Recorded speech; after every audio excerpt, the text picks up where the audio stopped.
Hello, today is April 18th, 2016. I'm meeting today with Mr. Ronald Fritzler at his home in Greeley, Colorado. My name is Brad Hoops. I'm the interviewer for the Northern Colorado Veterans History Project. Welcome, Ron, and thanks for sitting down today to tell your story. Oh, I'm glad to be here. Good.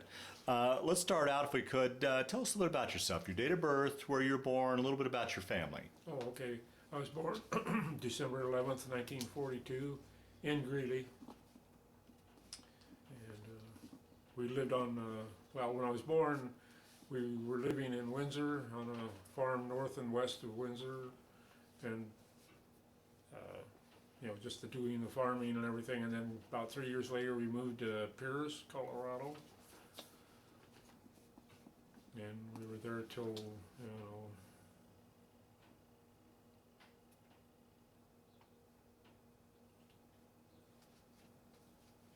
I can't remember but anyway, we moved to Pierce and farmed there for a while, and then we moved to Eaton and farmed there till I graduated from high school, and I went down to Denver and went to technical school down in Denver for a year, 2 years, and then I decided to join the Navy. And so I went to boot camp in San Diego, California. Well, that begs the question. Here's a farm boy from landlocked Colorado. How did you come to choose the Navy? I just thought it'd be better. Instead of getting into the Army or the Marines and stuff and being on land, I thought maybe it would be a good life on the ship or something. Now, to kind of get the time frame, was this had the Vietnam War started up yet when you enlisted, or? Yes, it had. Okay, so it started in I think that August in 1964, and I went in January 1965. Okay, so there was a chance you were going to get drafted then? No, I think I was going to get drafted anyway, so I decided, well, it's going to the Navy anyway. Gotcha. Okay, gotcha. So, and then. Where did you take your boot camp? Well, I went to San Diego for boot camp. And how was that? How was that kind of a double question. How was that transition? One, I imagine growing up, you probably hadn't traveled too far around pretty much here in Colorado. Now you're in sunny Southern California. What was that like as far as any tinge of homesickness or such? And the second part of that, how was that going? How was the transition going from civilian life into military life for you? I don't know, it was kind of a, how can I say it, not knowing what was coming, just the anticipation,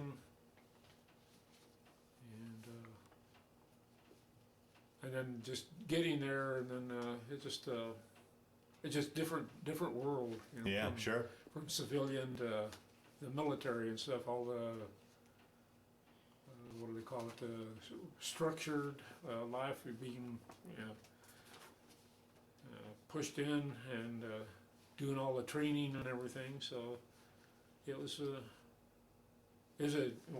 kind of changed my life anyway, from doing what I did, in civilian life, to doing all this structured workout and stuff like that. So, but I made it through. So that was it was good.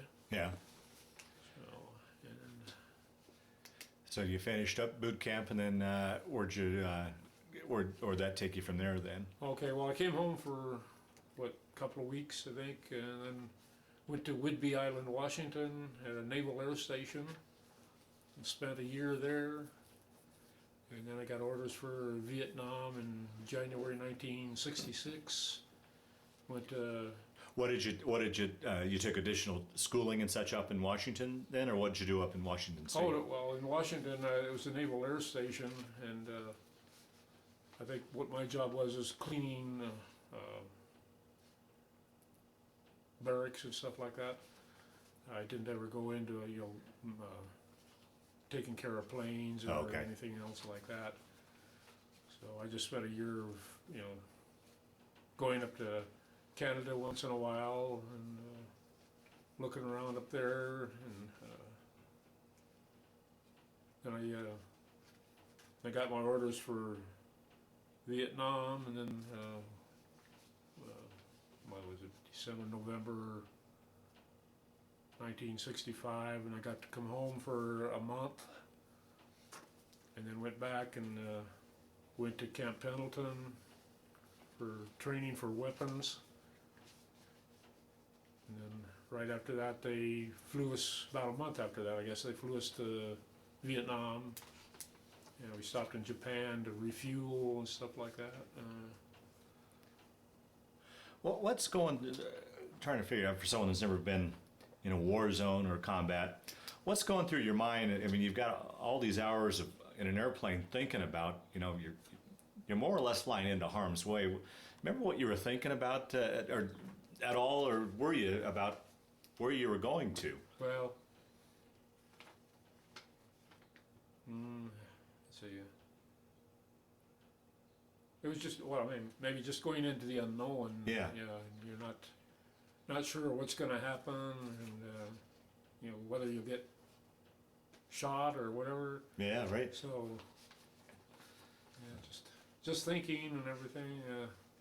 But I guess you can't do anything about it but go and do what you need to do. Right, So, right. Yeah. So where did you land then in Vietnam? well, we landed in Da Nang and let some people off there, and then we went to, where did we land? Oh, no, we didn't land. When we first landed, I think we landed in the southern part of Vietnam, and then we flew over to Da Nang and landed in there and stuff, and then we got off there, went into, and checked into an old French barracks where the French had been, 10, 15 years before, and had to clean out the barracks because nobody had been there for quite a while. And So you were kind of one of the first waves really in. yeah, then. I was. Yeah. Well, and what's that like? I've always heard everyone that once they open the door of the airplane and you walk out, that it's almost like walking into a steam bath, and the smells well, and 100% humidity over there. You know, it's during the day. At the summertime, it's 130 and 100% humidity, and you know, in the wintertime, it drops down to about 65. Sorry, 65, and then there's those typhoons that bring rain and wind, and entirely different to the Colorado it's climate. really, yeah. Oh man. It's Now, really, now, did you go over as a unit, or were you going as a replacement, or what was your status going over? well, let's see. Well, I think it was just a new beginning for this part here, going into that French barracks and stuff, and it was just kind of a security people around this compound, and so we just, I don't know, there must have been, I don't know, 150 of us, I guess, that manned this complex, and we set up in towers and had bunkers, you know, level with the ground and stuff, with sandbags all around them and everything. So we just Kind of far from what you probably first anticipated when you joined the Navy, yeah, thinking right. you'd have. Yeah, I thought I was probably going to be on the ship and Yeah. everything. So Huh. we there was sit out there at night. We had 12-hour shifts. You know, six at night till 6 in the morning, and 6 in the morning till 6 at night. And yeah, a lot of wild animals. Saw, you know, tigers and monkeys. Wow. And, just saw a few elephants, I think, over there. And I mean, one night we sitting up in a tower and stuff, and this tiger walks out and into the clearing from the bush and everything. And,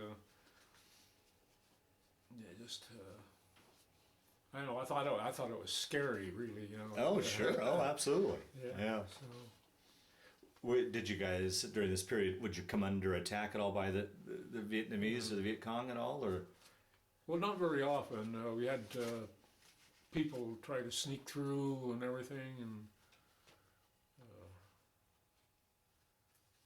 but it, you know, just scary at night. You know, have to be out there in the dark Yeah. all night long, and Right. sometimes it was hard to see those people because they wore black pajamas and it was at night, and you know, just hard to see them. Yeah, so. And I think that one night we had it was a Chinese New Year or whatever it was, and there was all kinds of firing going on. And so just trying to stay awake too. It's 12 hours. It's hard to stay awake at night. Yeah, I'll bet. So. Huh. But well, one night too, I was in a bunker by myself, and we were supposed to, have people come and, take our place and stuff in the bunkers and stuff, and nobody came and got me.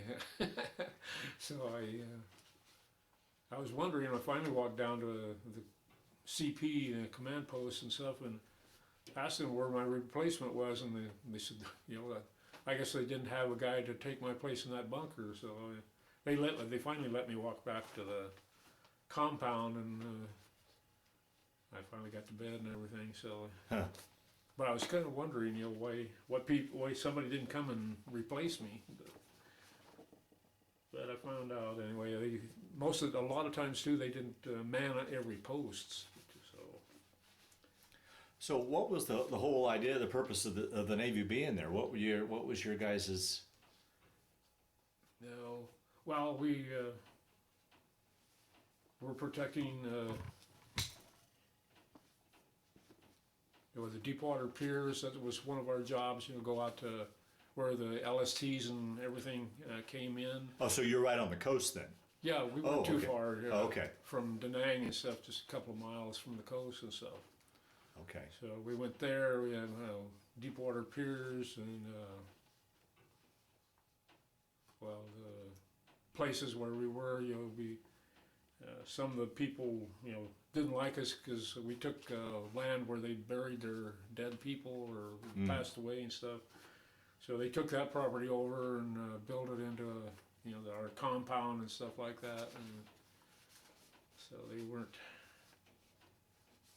too happy with us about that, but I guess there wasn't much they could do about it. And then they, of course, they were, sitting out there. There were flares going all the time, and just to make sure that a lot of people we wouldn't get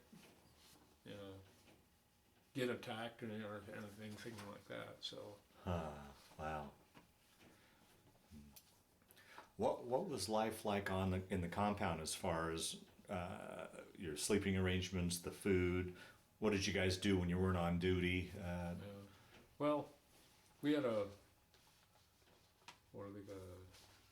complex where we could go in and order hamburgers and stuff like that. And the sleeping area was the French barracks that we cleaned out and put bunks in and stuff, and then put mosquito netting over that so the mosquitoes. And then when we were cleaning it out, we had to get rid of the rats that moved in there. And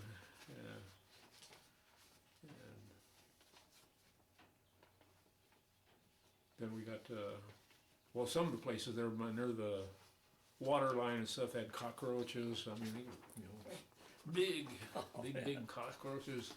And then they had rat guards on the ropes to the LST, so the rats would the rats wouldn't climb up on the rope and get on the ship. Oh, yeah. So good. Now, would you have much interaction with the Vietnamese civilians? Would you go into town at all, or was that?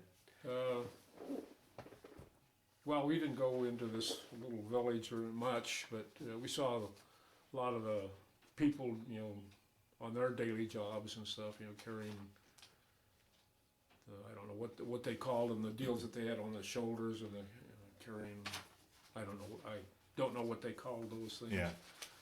But we saw plenty of them, and had kids, well, we had sea rations over there too, and kids would come and try to steal the sea rations and stuff like that, and try to keep them out of there. But and then just interaction. I think we went to where they sold the beer all the time, and we wanted to eat. We'd go to have a hamburger or something, and we had shows. I think I saw Anne Margaret one night. Oh, when we really? were The there. USO show? One Yeah, of it was USO show. She was there, oh, wow. and I got some MPC that she signed, but I don't know where that piece of that is anymore. So. And what was it like? I always heard the monsoon season was pretty amazing. Yeah, well, yeah, the monsoon, yeah, the big winds that blew and rain. You know, sometimes it rained about 6 times, 6 days out of 7. And well, you had the bush right outside our perimeter and stuff. You know, it could hide anybody. You know, Viet Cong or whatever. Animals, like I said.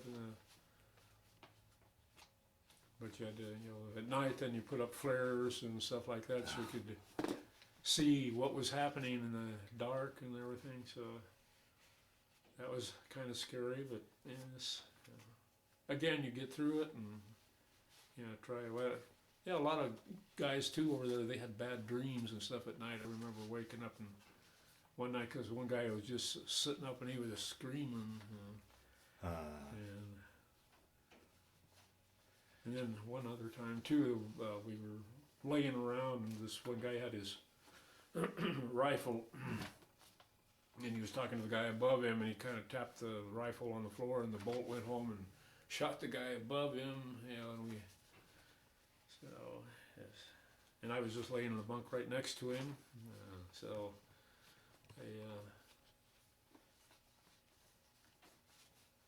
I don't know if the guy recovered or not. They took him out, and the other guy that, you know, had the rifle and stuff, they took him away and didn't ever see him again. But so I spent 2 years over there. 2 years. 2 years, yeah. I came home for 30 days after the first year, and then went back for another year. Now, was that the second one a volunteer or volunteer? I volunteered, yeah. Oh, okay. Yeah. Yeah. See, I could have gotten to go to Virginia Beach or one of those beaches on the East Coast, but I decided I'll just stay and Oh, really? Yeah. and spend another year there. But the guys that left after the first year, after I finished my second year, they were coming back. Huh. I said, "Oh boy, yeah." Most of those guys I knew from the first year, they were all coming. I guess they volunteered for the second year after they'd spent a year back in the States here. So. Now you had what a 3-year enlistment, or what was your? I had a 4-year Four enlistment, enlistment? and I spent 2 years in Vietnam. 2 years in Vietnam. Yeah. Oh. Man, what was that like? I mean, here you're over there in country for a year, and you more or less come back to civilization, I guess. Was that a hard transition going from your conditions back to? No, I enjoyed it really. Yeah. Coming back, you know, to do something different. You know, come back and see my mom and dad. Yeah, and yeah.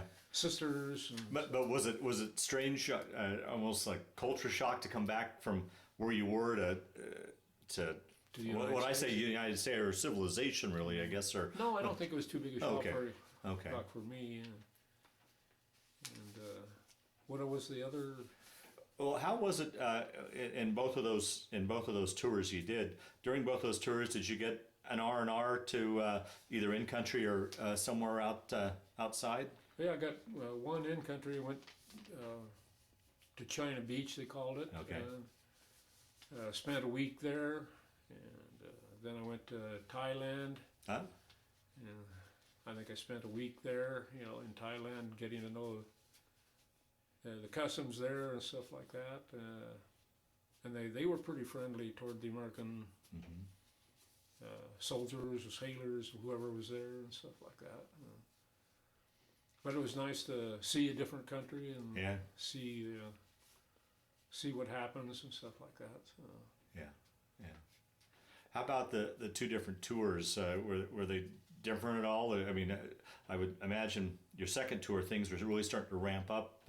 Was there a difference in the 2 years, or were they pretty much same? Oh, there was a big difference between the first year because we had to clean out those barracks and you know, get our bunks and the mosquito netting, and then we had, well, the first year we had cold showers when we wanted to clean up, and as hot as it was outside, as soon as you walked back outside, it didn't even feel like you'd taken a shower. Oh, jeez. Yeah, it was just hot and muggy, and you just, take a drink of water and stuff like that, and it'd come right back out your pores, and you wipe your hand on your forearm, and or sweat. The water just ran right back out of you. And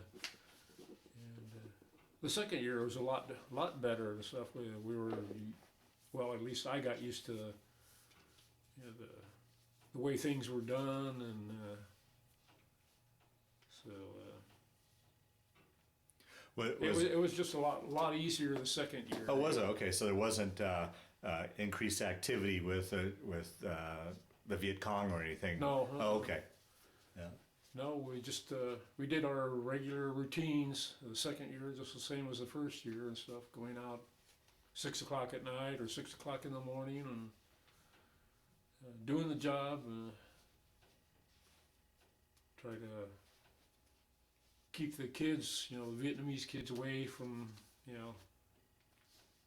bothering us, and so we could do our job, stuff like that. So.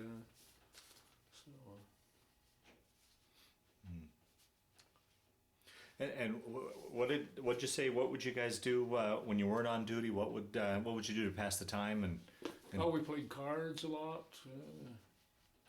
I think they had movies that we could go see.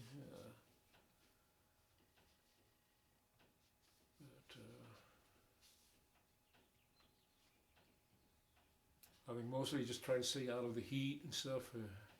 Going outside. Letter writing.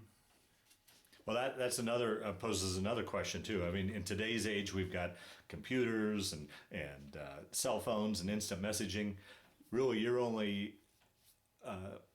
route was outside of an expensive phone call was letter writing, Yeah, correct? right. Yeah. Yeah, that's did that a lot of, about every other week. They'd write a letter home, and there was couldn't say too much, about what was going on. Yeah, in the right. camp, So were you somewhat censored about what you yeah, could talk about? they were reading the letters before they sent them on. Oh, okay. So, Yeah. And how long would it take a letter to get back and forth generally? I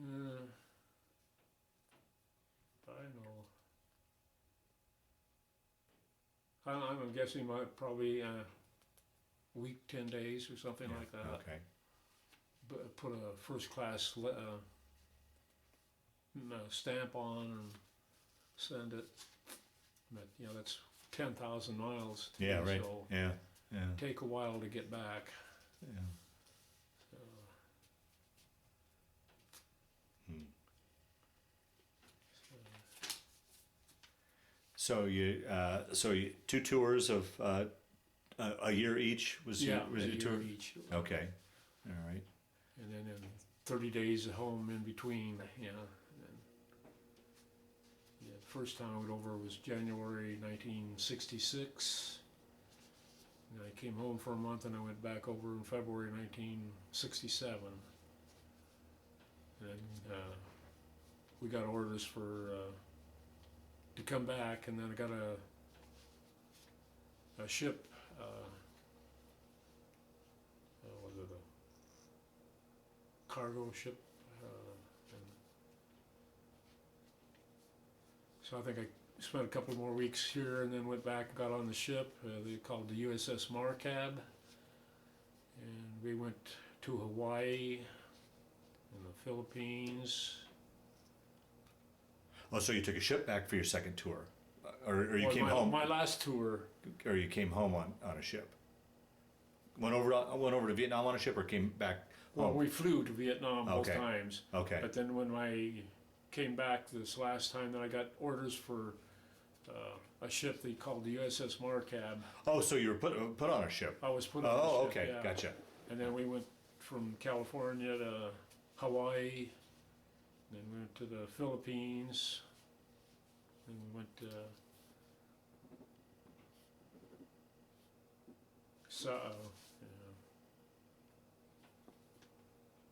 Formosa, and spent 2 or 3 weeks there, and then we pulled out because of storm was coming, you know, the typhoon.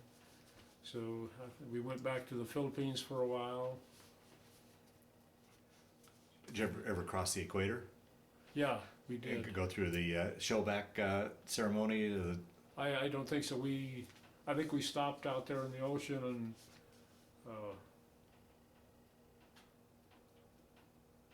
kind of rested or whatever. I can't remember exactly what happened on that. And then from the Philippines, I flew back to California and waited about 2 weeks for them to process my papers and stuff, and then flew from California to Denver, and then my dad came down and got me in Denver, and we drove back to Greeley. How was that time when you spent on the ship? Once again, here's this landlocked farm boy from Colorado. Did you get your sea legs, or how was it being at sea for you? Well, a couple of times I got seasick, but there was one guy that every time the screws started turning on the ship and stuff, he got deathly sick. Oh. I mean, I think eventually they had to take him off the ship because he just could not handle it. But I think a couple of times I had to take crackers and keep eating crackers, and so I'd have something in my stomach. But yeah, I can remember doing that. And what was life like on the ship as far as, once again, sleeping conditions, food, what you guys did when you weren't on duty? What was, and what type of ship was it that you served on?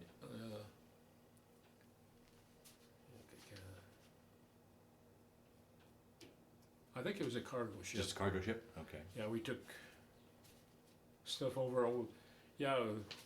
Going back when we were in the Philippines too, that last time when I was on the ship, the ropes or the moorings broke off, and we kind of drifted and hit another ship. Oh, wow.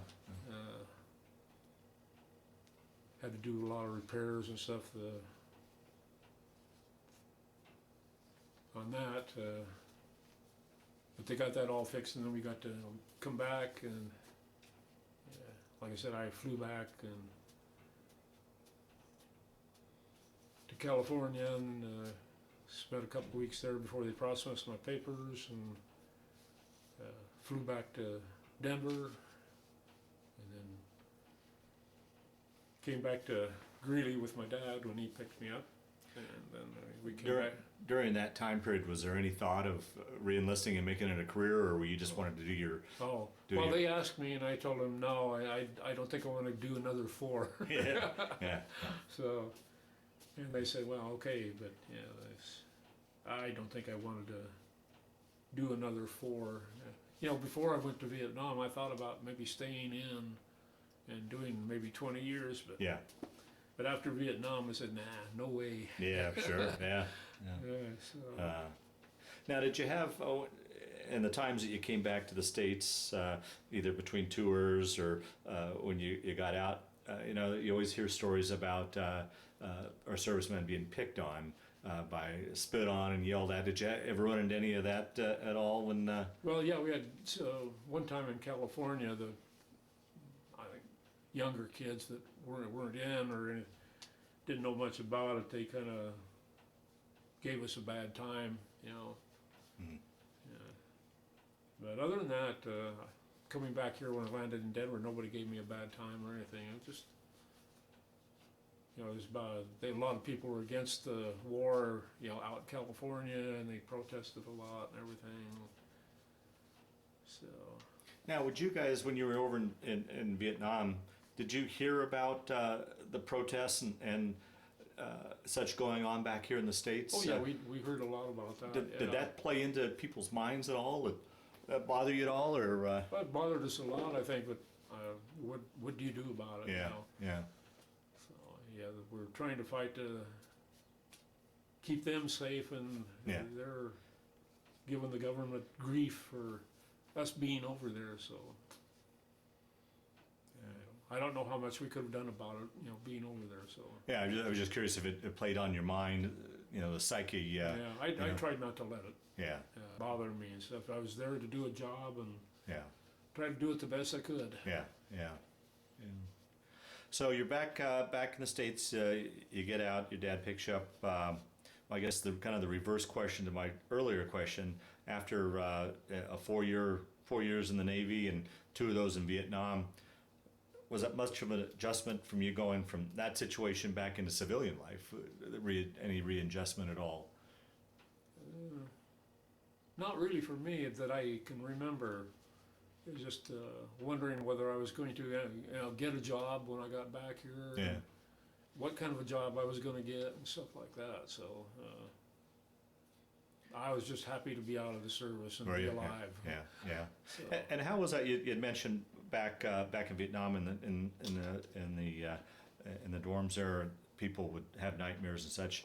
Did you ever there or back home have any problems with that as far as nightmares or thoughts, reoccurring thoughts, flashbacks, or were you able to put that all? no, I think I had a lot of nightmares and stuff too, because I lived with my mom and dad just a couple of blocks from here. Uh-huh. When I got home, and they said they could hear me hollering and screaming. I lived downstairs and they were upstairs, and so I guess it bothered me a lot after I got back here, I guess. But I don't remember having them, but they said they could hear me hollering and screaming, I guess. Wow. Through the years, have you been able to put that behind you, or do you still think about it? I mean, No, they talk about PTSD and what have you. Any thoughts or issues with that, do you think? No, I don't think I have that anymore. I think my mind has forgotten a lot of that now since almost 50 years ago. Yeah, so. right. And, but yeah, I guess when I first got home, they were afraid to come downstairs and find out what was going on. Yeah. So. Well, that was another question I was going to ask you. Did they see a changed Ron when he got back? Did your folks ever talk about that, about seeing a different person come home? Or I think they mentioned it a couple of times and stuff, but I don't think we talked about it too much. Yeah. So. But I think I just, about the first couple of months I was here, I think I just went out and partied all the time. Yeah, fair enough. Yeah. So I went to the bars, and I met some guys that I ran around with and stuff, and we went down to the bars, and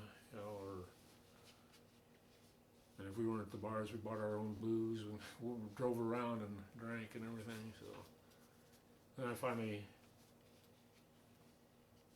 after a couple of, I think I finally got a job with Wright McGill that used to be here in Greeley, a fish hook company. Worked with them for about a year, and got a job out at Fort Morgan at a packing house out there in Fort Morgan. And, worked out there about a year, and the guy I went out there with, he got married, so I came back and I finally got a job at Montford at the packing house, and I worked there for a couple of years and stuff, and then we went on strike, and we were out a year, and went back, and I ended up getting married and moved over to Boulder. I worked for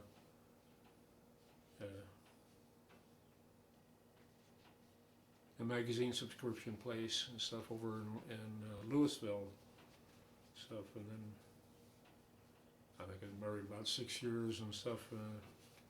We got a divorce and I moved back here and got a job at King Soopers and stuff and worked there, so I'm still working there until my eyes get better. So that's about all I can remember saying. Yeah. How long have you been with King Soopers? Well, I started my 16th year in November. So, but I haven't worked since July 17th last year because of my eyes. So, and right now I'm on long-term disability, and hopefully my eyes will get better and I can be able to go back to work and start driving again. Yeah. So, it isn't anything related to Vietnam, is it? No. Oh, okay. I think it's a lack of blood flow through my optic nerve. They call it optic neuritis and stuff. So I think I have problems with my optic nerve. Did you have any physical issues with being over in country? You know, you mentioned the netting and stuff. Any problems with malaria or any of the diseases that were over there that? No, I didn't anyway. Yeah. Oh, good. I was pretty healthy over the 2 years that I was over there. I was pretty healthy. Oh, good. Yeah. And so. Well, through the years, did you ever keep in touch with any of the guys you served with? Was there any sort of reunions, anything like that? No, the one guy I ran around with, he was from back on the East Coast and stuff like that. And I tried calling him several times and stuff, and we talked, but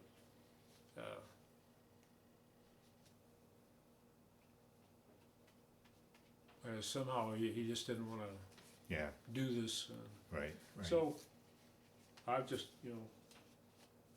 told people, when I talked to them, told them that I was in Vietnam and, sort of what the job I was doing over there.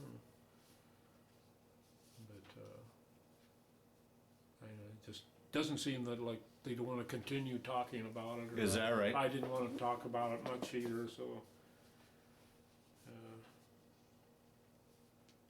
So it was just one of those things that just you've got other things on your mind too when you're back here and Right. doing stuff with other people. That you don't want to dwell on it too often. Right. So Right. Right. What are your thoughts then? Again, we've got 40 some odd years to think about it. What are your thoughts then compared to now in regards to the Vietnam War and our involvement? And do you have an overall opinion on that at all, or? well, yeah. Well, it's probably good to go over there and defend, keeping the communists from taking over the countries and stuff like that. But we didn't finish the job that we'd gone over there to do. That's what kind of bothers me, that we did not finish what we were sent over there to do. They let the North Koreans or North Vietnamese come by and take over the country and everything after, I don't know how many lives it cost us. I just kind of had a bad feeling about it after everything was done. Hmm. Well, as we start to wind down this interview, is there anything I didn't ask you that you wanted to talk about, or any of the stories that have kind of floated to the top as we've been sitting here talking, so that ideally we round out your story as best we can? Or do you think, by and large, we got your story? Well, I think I told everything that I could remember anyway, so I think it's. Okay. Yeah, I think we're done. Yeah, okay. Well, the last question I always like to ask with these interviews, Yeah. when you look back on your time in the Navy, in particular your 2 tours to Vietnam, how did that affect your life, change your life, play a role in your life, or did it? Or was it just simply a chapter in your life that you went through? How would you answer that? I don't know, I think going in made me grow up faster. Mm. To realize that, there's things that you have to do that you probably don't want to do, but it's got to be done, and it's just part of life that is probably your responsibility to do. So, Yeah, yeah. Okay. Well, Ron, I want to thank you for sitting down to tell your story today, but just as important, I want to thank you for your service to our country. Oh, thank you.